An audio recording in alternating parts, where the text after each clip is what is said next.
중국이 사우디에 제대로 뒤통수를 맞는 형국이 펼쳐지고 있습니다. 미국의 달러화 패권에 도전하는 시진핑이 야심차게 추진한 석유 위안화 거래가 완전히 묵살당한 모습입니다. 자세한 내용 전해드리겠습니다. 지난 12월 7일부터 10일까지 나흘간 시진핑 주석은 사우디아라비아를 국빈 방문했습니다. 또한 방문 기간 중 시진핑 주석은 사우디의 간담회로 개최된 제1차 중국 아랍 국가 정상회의 및 중국 걸프 아랍 국가협력위원회 정상회의에 참석했습니다. 사우디에 국빈 방문한 시진핑 주석은 지난 12월 8일 살만 국왕과 만나 양국 간 포괄적 전략 동반자 협정 서명을 했습니다.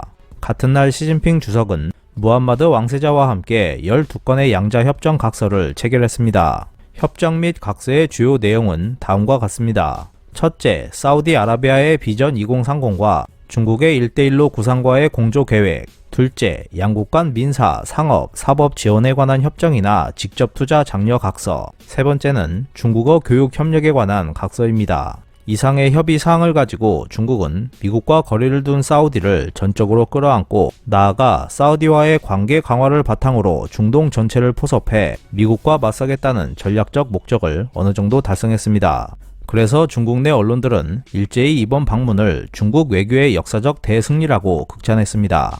하지만 사우디와의 합의 내용에는 한 가지 결정적으로 빠진 것이 있었습니다. 그것은 애초부터 떠들썩했던 중국과 사우디 간 석유 거래 위안화 결제였고 이 내용은 합의 사항에 포함되지 않았습니다.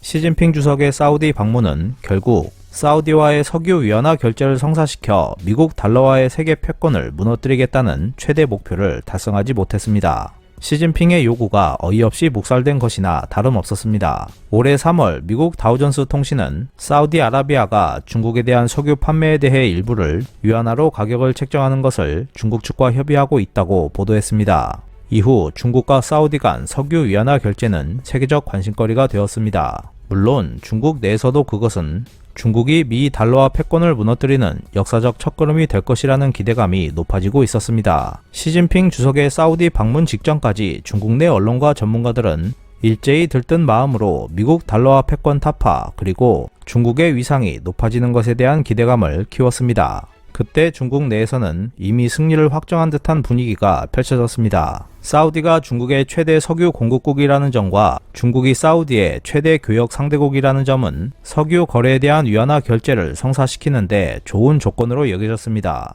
하지만 막상 뚜껑을 열어보니 기대와는 전혀 다르게 어긋났습니다. 양국 간 정상회담과 회담 후 공동 성명에서 사우디는 끝내 석유 거래 위안화 결제에 동의하지 않았습니다. 시진핑 주석이 리야드에 머물고 있던 12월 9일 무렵 오히려 사우디아라비아의 파이살 외무장관은 미국과 중국 양측의 협력을 위해 노력하겠다는 뜻을 보란듯이 강조하며 중국의 요구에 응하지 않겠다는 태도를 분명히 했습니다. 그리고 같은 날 12월 9일에 열린 걸프 협력회의 정상 및 아랍 정상과의 회의에서 시진핑 주석은 석유 및 천연가스 무역에 대한 위안화 결제를 전개하겠다는 의혹을 일방적으로 밝혔습니다. 하지만 참가국들은 이에 동의하는 목소리도 내지 않았고 공동 성명에도 포함되지 않았습니다. 이로써 위안화 결제에 대한 중국 측의 의사는 사우디 및 아라비아 관계국들에 의해 거의 완전히 묵살되면서 불발되었습니다.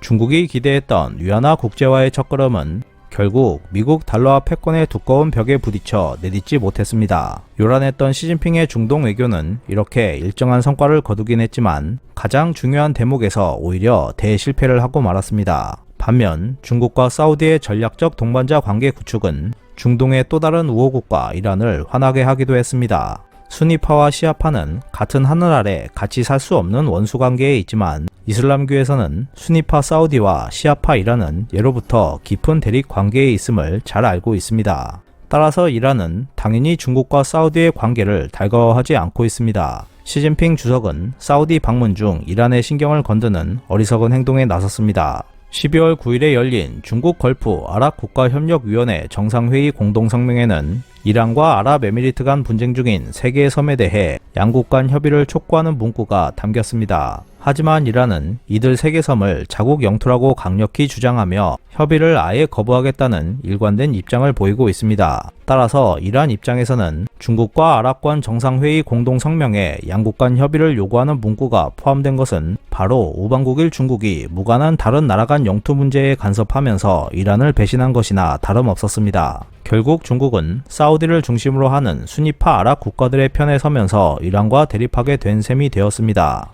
이에 대해 이란은 당연히 가만 있을 수 없었을 것입니다. 이란 외무성은 중국 대사를 불러 강하게 반발하며 항의했습니다. 그리고 지난 12월 13일 이란 대통령은 이란에 방문한 중국 부총리에게 강한 불만을 표명한 동시에 중국 측의 보상까지 요구했습니다.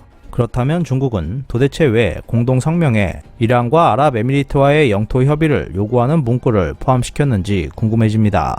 그 경위는 불분명하지만 좀 더 깊이 있게 생각해보면 이 두 나라 간 영토 분쟁은 원래 중국과는 전혀 관련이 없는 이야기로 중국이 여기에 관심을 둘 필요가 없다고 할 수 있습니다. 하물며 이란도 중국의 중요한 전략적 동반자 중 하나라고 한다면 중국은 이란과 아랍에미리트 간 영토 분쟁에 개입하지 않도록 좀 더 주의를 기울여야 했을 것입니다. 하지만 결과적으로 중국은 중동의 복잡한 내부 사정에 무릅쓰고 덜 중요한 아랍에미리트 편을 드는 형태로 그야말로 전략적으로 중요한 우방 이란과의 관계에 균열을 일으켰습니다. 외교 전략적으로 전혀 이해할 수 없는 어리석은 행동일 수밖에 없지만 시진핑 주석은 그러한 외교를 진행시키고 말았습니다. 미국과 중국, 중동의 관계가 앞으로 어떤 방향으로 흘러갈지 관심 있게 지켜봐야 할 것으로 보입니다. 이상 피커TV였습니다.